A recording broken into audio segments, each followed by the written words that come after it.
జై శ్రీరామ్. అందరూ ఎలా ఉన్నారు? మేమైతే చాలా బాగున్నాం. మీరందరూ బాగుండాలని మనస్ఫూర్తిగా ఆంజనేయ స్వామిని అయితే కోరుకుంటున్నాను. ఇంకా ఈరోజు మంగళవారం, మళ్ళీ ఇంకా అమావాస్య ఉంది కాబట్టి ఇంకా మేమైతే గుడికి అయితే వెళ్ళాము.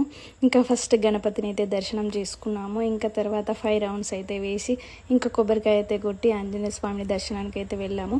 ఇంకా ఈరోజు అమావాస్య, మళ్ళీ ఇంకా మంగళవారము, ఇంకా స్వామివారికి అభిషేక కార్యక్రమం ఉంటుంది కాబట్టి మేము పోయేసరికి ఆల్మోస్ట్ 8 అయితే అయ్యింది. ఇంకా అప్పటికి అభిషేకం అయితే అయిపోయింది. జనం అయితే కొంచెం బాగానే ఉన్నారు, అంత రద్దీ అయితే ఏం లేదు. ఇక స్వామివారికి అయితే ప్రతి మంగళవారం అభిషేక కార్యక్రమం అయితే ఉంటుంది కదా, ఇంకా ఈరోజు కూడా చేసేసారు. ఇంకా ఈరోజు స్పెషల్ ఏంది అంటే హనుమాన్ చాలీసా అయితే ఉందంట.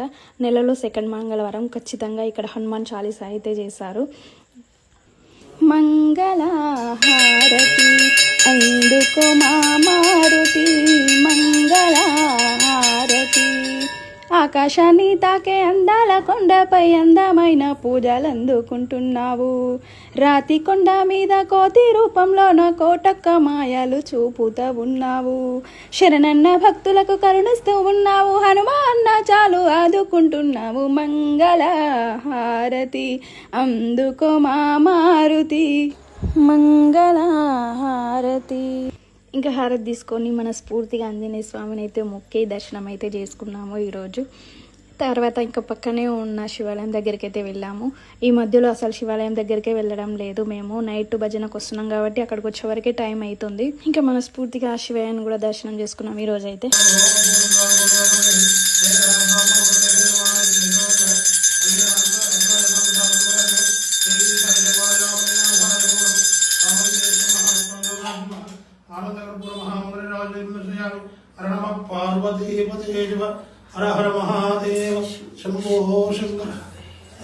ఇక శివయ్య దర్శనం కూడా చేసుకొని ఇంటికి అయితే వచ్చాము మేము. ఇంకా ఇంటికి వచ్చిన తర్వాత మళ్ళీ పొలం దగ్గరికి అయితే వెళ్ళాము.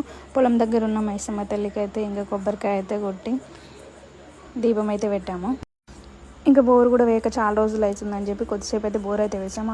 ఆ గుంత అయితే మొత్తం అయితే ఎండిపోయింది. ఇంకా నిన్న మొన్న వాటర్ వేయలేదు కాబట్టి ఇంకా కొద్దిసేపు ఉండి ఇంటికి అయితే వచ్చాము మేము. అలాగే నా వీడియో కనుక మీకు నచ్చినట్టయితే లైక్ చేయండి, షేర్ చేయండి, సబ్స్క్రైబ్ చేసుకోండి ప్లీజ్. జై శ్రీరామ్.